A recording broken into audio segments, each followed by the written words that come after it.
Good morning students, welcome in BBVN online class. आज हम chapter हमारा 2 शुरू करेंगे। पहला पार्ट पूरा हो चुका है, उसके प्रश्न उत्तर शब्दार्थ सब कुछ हो चुके हैं। आज करेंगे पार्ट 2, जैसा सवाल वैसा जवाब। देखिए, ये एक कहानी है। आपने अकबर और बीरबल की बहुत सी कहानियाँ किस्से सुने होंगे।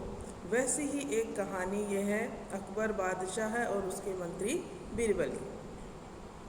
तो आप अपनी बुक निकालिए, बुक में पार्ट 2 निकालिए पुस्तक में से, पार्ट 2 जैसा सवाल वैसा जवाब। चलिए तो हम शुरू करते हैं।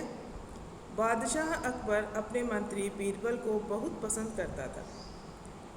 क्यों करता था, हम सबको पता है, हमने बार बार में इनकी कहानियाँ सुनी हैं। क्योंकि बीरबल बहुत ज़्यादा क्या था, बुद्धिमान था। इसलिए बादशाह अकबर उसे सबसे ज़्यादा अपने मंत्रियों में, उसके मंत्री तो और भी थे बादशाह अकबर के, लेकिन अपने मंत्रियों में से सबसे ज़्यादा पसंद किसे करता था, वह बीरबल को। बीरबल की बुद्धि के आगे बड़ों बड़ों की भी कुछ नहीं चल पाती थी। इसी कारण कुछ दरबारी बीरबल से जलते थे। क्योंकि कोई बहुत बुद्धिमान होता है, राजा के नज़दीक होता है, तो बाकी दरबारी तो जलेंगे ही। ठीक है, तो वो सारे दरबारी उससे जलते थे। वे बीरबल को मुसीबत में फंसाने के तरीके सोचते रहते थे। अकबर के एक खास दरबारी ख्वाजा सरा को अपनी विद्या और बुद्धि पर बहुत अभिमान था। अब अकबर का एक और खास दरबारी था, उसका नाम था ख्वाजा सरा, जिसे भी अपनी बुद्धि और विद्या पर बहुत ज़्यादा क्या था, अभिमान था, अर्थात घमंड था। बीरबल को तो वे अपने सामने नीरा बालक और मूर्ख समझते थे। नीरा यानी बिल्कुल। बीरबल को वे अपने सामने क्या समझते थे, बहुत ही छोटा बालक और मूर्ख समझते थे। लेकिन अपने ही मानने से तो कुछ होता नहीं है। दरबार में बीरबल की ही तुतु बोलती थी और ख्वाजा साहब की बात ऐसी लगती थी जैसे नक्कार खाने में तूती की आवाज़। देखो, तूती बोलना यानी प्रभाव। तो जो ख्वाजा सरा है, उसको अपनी बुद्धि पर बहुत घमंड था, लेकिन खुद को ही घमंड होने से कुछ नहीं होता। दरबार के अंदर किसकी बातों का प्रभाव ज़्यादा था, बीरबल की बातों का, और ख्वाजा सरा की बातों का कोई विशेष प्रभाव दरबार में नहीं था। इसलिए ख्वाजा सरा जो है वो उससे जलते थे। किससे, बीरबल से। ख्वाजा साहब की चलती तो वे बीरबल को हिंदुस्तान से निकलवा देते, लेकिन निकलवाते कैसे।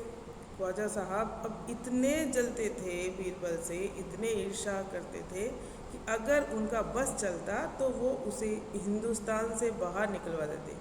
एक दिन ख्वाजा ने बीरबल को मूर्ख साबित करने के लिए बहुत सोच विचार कर कुछ मुश्किल प्रश्न सोच लिए। एक दिन ख्वाजा सरा ने सोचा, ऐसे तो नहीं चलेगा, जब तक यह यहाँ पे है तब तक दरबार में मेरा कोई प्रभाव नहीं है, तो कुछ तो सोचना ही पड़ेगा।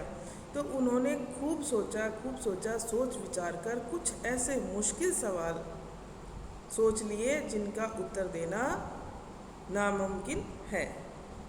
उन्हें विश्वास था कि बादशाह के उन प्रश्नों को सुनकर बीरबल के छक्के छूट जाएंगे और वह लाख कोशिश करके भी संतोषजनक उत्तर नहीं दे पाएगा। अब ख्वाजा सरा को यह विश्वास हो गया था अपने ही प्रश्नों पे, खुद वो प्रश्न बना रहा था और खुद ही उसे विश्वास भी हो गया था कि बीरबल इन प्रश्नों के उत्तर नहीं दे पाएगा। फिर बादशाह मान लेंगे कि ख्वाजा सरा के आगे बीरबल कुछ नहीं है। और इस तरह क्या होगा, ख्वाजा सरा ने सोचा कि इस तरह दरबार में मेरी चलने लग जाए। ख्वाजा साहब अचकन पगड़ी पहनकर दाढ़ी सहलाते हुए अकबर के पास पहुँचे और सिर झुकाकर बोले, बीरबल बड़ा बुद्धिमान बनता है, आप भी उसकी लंबी चौड़ी बातों के धोखे में आ जाते हैं। मैं चाहता हूँ कि आप मेरे 3 सवालों के जवाब पूछकर उसके दिमाग की गहराई नाप लें। एक दिन क्या हुआ, ख्वाजा सरा जो है वो बादशाह अकबर के पास पहुँचे और उन्होंने कहा कि बीरबल बहुत अपने आप को बुद्धिमान समझता है और आप भी उसकी जो लंबी चौड़ी बातें होती है, बड़ी बड़ी बातों के अंदर आ जाते हैं, धोखे में आ जाते हैं। तो मैं चाहता हूँ जो प्रश्न मैं बता रहा हूँ वो प्रश्न पूछ के आप उसकी बुद्धि का नाप तोल कर लें, उसकी बुद्धि लब्धि जांच ले, जान ले, ऐसा उसने कहा। उस नकली अक्ल बहादुर की कलई खुल जाएगी। कलई खुलना यानी पोल खुलना। जो नकली वो अपने आप को अक्ल में बहुत बड़ा समझता है, ये सब बकवास है, तो उसकी क्या होगी, पोल खुल जाएगी। ख्वाजा के अनुरोध करने पर अकबर ने बीरबल को बुलवाया और उनसे कहा, बीरबल, परम ज्ञानी ख्वाजा साहब तुमसे 3 प्रश्न पूछना चाहते हैं, क्या तुम उनके उत्तर दे सकोगे? बीरबल बोले, जहाँ पनाह जरूर दूंगा, खुशी से पूछें। क्योंकि बीरबल बहुत बुद्धिमान था और वो लंबी चौड़ी बातें नहीं करता था, वो झूठा नहीं था, इसलिए वो कभी डरता भी नहीं था, बहादुर था। उसने सोचा जो भी प्रश्न होंगे पूछ लेने दो, मैं उनका उत्तर मुझे आएगा तो दे दूंगा, नहीं आएगा तो सोचेंगे। तो उसने कहा कि खुशी से पूछें। अब देखिए, ख्वाजा साहब ने अपने 3 सवाल लिख कर बादशाह को दे दिए। अकबर ने बीरबल से ख्वाजा का पहला प्रश्न पूछा, संसार का केंद्र कहाँ है? अब देखिए, प्रश्न बहुत कठिन था कि संसार का केंद्र कहाँ है। क्यों? क्योंकि पृथ्वी जो है वो क्या है, गोल है ना। तो बीरबल ने तुरंत जमीन पर अपनी छड़ी गाड़कर उत्तर दिया, यही स्थान चारों ओर से दुनिया के बीचों बीच पड़ता है।